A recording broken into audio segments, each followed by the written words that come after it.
We can just watch the video first. So it says, after the fourth one, I just wanted to see if they would keep taking the throw until KO. So let's watch the video. Let's watch the video. Has the name blocked out, which is really nice.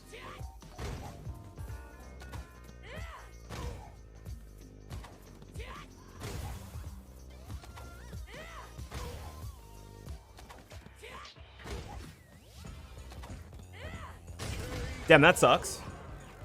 He got thrown a bunch. That sucks. So what happens here is he says, after the fourth one, I just wanted to see if they'd keep taking the throw until KO. And then someone retweeted or quote tweeted and said, it's a throw loop. There's literally no right answer. It's just guessing. If the guy tried to tech the throw or jump, he could have lost more health and would have still been in the corner. This is why throw loops are stupid, because they make people who aren't stupid look stupid. There's a few problems with this full assessment. Like, we let the full thing rock, right? So he says there's no right answer, it's just guessing. That's a lot of situations in fighting games. People talk about the RPS of fighting games, and it's true. A lot of instances in fighting games are RPS with different weights, right? And the thing about throw loops and the thing about throws is they're usually weighted really low. Right? Eating the throw is normal in most fighting games because throw usually does significantly less damage when it's a normal throw than strike does. So, the reason why he continued to eat the throw is because if you eat the throw, you don't take strike damage, which is what he's getting at here. He said if he tried to jump or tech, he could have lost more health and would have still been in the corner. Alright, saying that you can't hold up forward against a throw to get out of the corner if they attempt to throw. That's the first part you lose me on. The first part you lose me on is saying that if I hold up forward out of the corner, but do not press a button, because that buffs airball? No, I don't. I don't want throw loops gone. So I'll explain all that here in a second. If you hold up forward, but do not press a singular button, and they go for a throw, you get out of the corner scot-free. Oh my gosh! Untime him out. Holy shit, he got shot. You're untimed out. Yeah. Damn.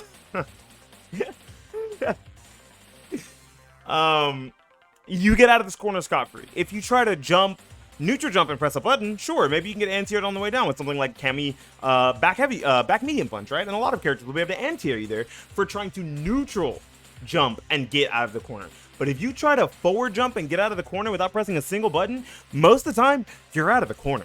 You're not getting thrown back into the corner. You're out. You actually made it out. The risk you took was that you were not worried about strike, you were not worried about them meeting your jump and catching your pre-jump frames with a full combo. You were instead worried about throw loops, right?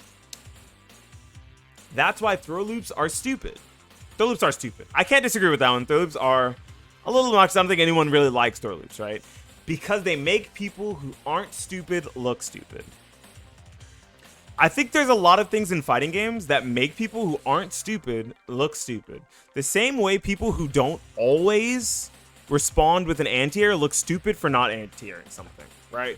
I am one of the best players in the world, and this guy jumped at me. I didn't see it. I wasn't ready for it. It was an invisible jump to me because there's so many other things happening on the ground.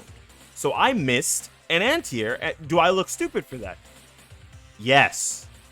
Should we remove jumping from the game? No.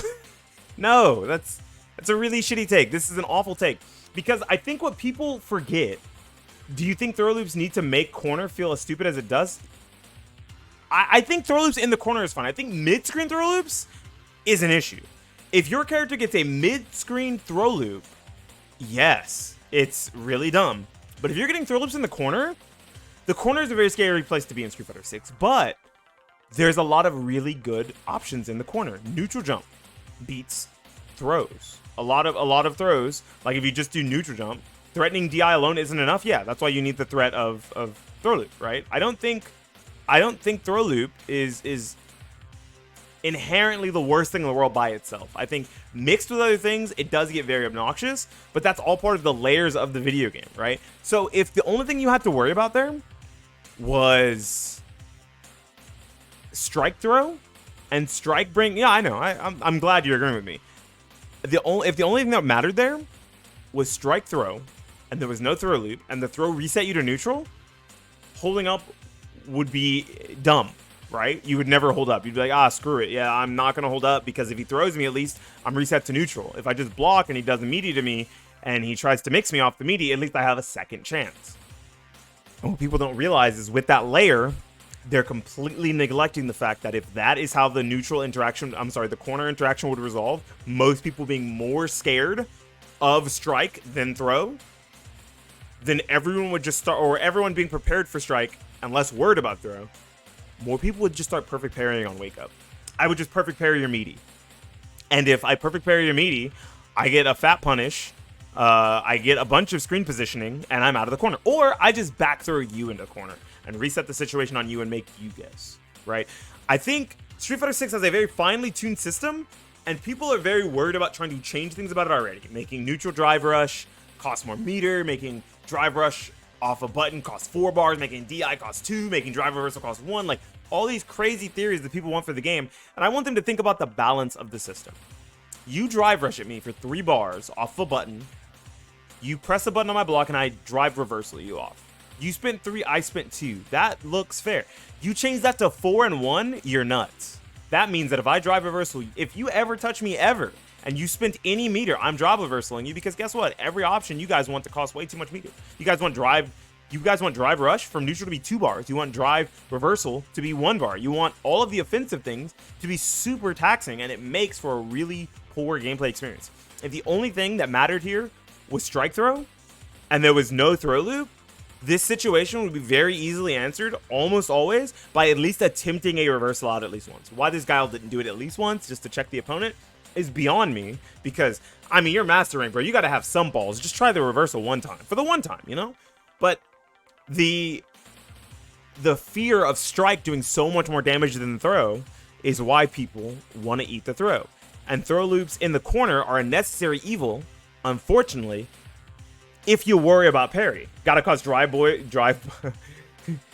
into EX, drive reversal or drive rush? Drive reversal, drive rush plus EX move, gotta be 9 bars or something on boycotting? 9 bars, holy crap. I don't even have that many. That's fucked up. Yeah, better cost 5 bars for an OD move. This is insane. I'm tired of these camis. Immediate round start, OD, dive kick at me. This shit's insane. Okay, so I want to show off something one of the smarter players of Street Fighter 6 said. I want to show off this. So I only bookmarked 2 tweets for this. The other tweet is, the throw loops is broken. Yes, I don't like it, but parry is also good. It would become even more broken without throw loops. It's the only real thing keeping it in check, I feel. Now, I am not entirely sure if throw loops is the only thing keeping parry from being really dumb, right? But I think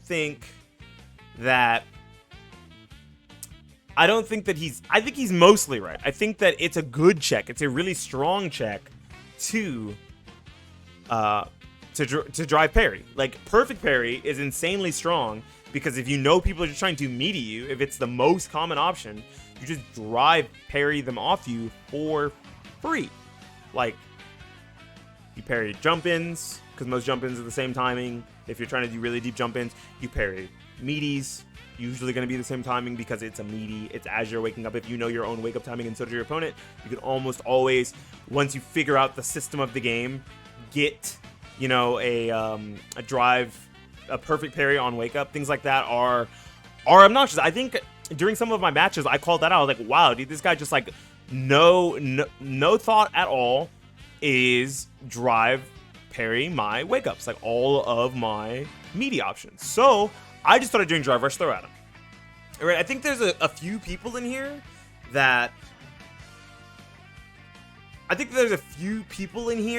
have like good takes, but are missing parts of it, right? So 8-Way Fun says, just make throw loops require drive rush. It adds a slight bit of additional time to prepare for the defender. The strike throw is still absolutely real. The aggressor is risking a portion of resources to something that may yield no damage or worse, them side switching. Okay, so the problem with this is you're looking at the best case scenario for the person drive rushing and the person throwing, right? So the person drive rushing, their best case scenario is that they get no damage, like they may yield no damage and they lose resources, or they get sideswapped on. That's worst case scenario. Best case scenario is they get their throw loop for 1 bar of meter, right? So you can only take up to 6 throw loops. But if you look at it from the best case from the defender, from the person who is sitting there teching the throw, they have now expended a bar of meter from their opponent on a perfect parry meaty strike throw, right? Because they perfect parried it. They didn't spend any meter, and they got out of the corner, or they teched the throw and didn't use any drive gauge. Right, if we're looking at those two options, that means the option of the defender is actually stronger because it doesn't require spending any meter. That's the problem with that take. It requires spending 0 meter on the side of the defender, but the offensive player has to use meter to get his offense. This game is already very meter hungry when it comes to the drive system to get a lot of offense to begin with, right? Like you're spending 3 bars off of a drive rush normal, you're spending 1 bar to get plus frames in neutral off of your drive rush buttons, and your drive rush can be checked by a ridiculous amount of things if someone is fast enough: jabs, crouching medium kicks, standing medium punches, EX reversals. So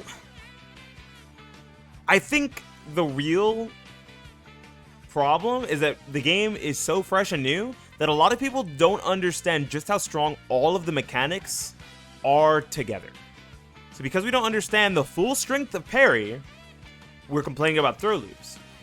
If we had first understood the full power of parry, like say parry was, I don't know, a 5 frame window, something insane, something super easy that literally a monkey or one of my cats could do it, right? If it was something like 4 or 5 frames for a perfect parry, you would see more people perfect parrying meaties on wake up. And then everyone would be like, I'm glad throw loops are in the game because it really brings a check to parries. No one's thinking about it because most people at lower levels, even at like Diamond and Master, I see a lot of people not using perfect parry on a lot of meaties. When someone is very meaty heavy instead of like strike throw heavy on wake up, they're like, I want meaty for plus frames, then I'll establish a mix up. If you're playing that way, it leaves you open to being perfect parried. And the check to that, in the corner, should be throw loops. I'm not going to say throw loops mid-screen. If any characters have any throw loops mid-screen is okay. I'm not here to advocate for that. You earned the corner. You got me there. Unless your name is Ken, then you really didn't earn the corner, but you got me there somehow. Haha. You deserve all the fruits in the world, and you should have your offense. That is the one spot on the screen where offense is actually legitimately terrifying, even without something like drive rush. So, saying that, hey, guess what? Offense ever on the screen is not great until you drive rush. Blanka command throw loops are too cheap. You can see Blanka's command throw. Just EX reversal it. What do you mean? You can see it. It's pretty seeable, ain't it? I mean, maybe it kind of looks a little bit like Ball. Yeah, all the fruits of the world. But he loops it? But so if I see you do it, then I just EX reversal you, don't I? Or I jump on wake up? Like, there's options to everything. Everything has a check and a balance. The check to this situation is teching the throw. And if you tech the throw and you guess wrong, you get hit. That is how fighting games work. Or you jump up forward out of the corner. I tested it myself. I tested it the day I saw this tweet on my laptop at work. If you neutral jump, yes, Cammy will absolutely back medium punch you. Sure, right? But if you forward jump and she throws you, yeah, I can see it and I don't like it. That's the mix. True. So I think the game's still really new. It's really hard to call what's too powerful and what's not. We should really give the game a lot more time to fully be developed and for all the players to really dig down deep into all the systems, right? Because people are calling for things like, even things like drive parry to not have scaling on special moves or something, right? Like, oh, we'll make it easier versus special moves or make it have less scaling versus special moves because I'm tired of Honda Headbutt. You know what that means? That doesn't mean that parry should be better. That means Honda Headbutt should be worse. Or Blanka Ball. You're like, oh, dude, I don't like the, if I parry Blanka Ball, I have to drive rush in to get a punish after. Like, I'm spending a bar meter off of a perfect parry afterwards to still get a punish. Like, they should make it so that it freezes the screen longer or that my damage is bigger or something, right? To make it really worth it. Sounds like you have a problem with those styles of moves, not parry being weak. That doesn't sound like the issue because, you can parry anything. parry anything other than a throw. And that's why throws are so strong. If you want strong parries, I think I said this before also in one of my previous streams, because someone was consistently parrying over and over, and all I was doing was just punish counter throwing all their parries. Whether they were on wake up, whether they were from my drive rushes, whether it was off jump ins, they were just parry.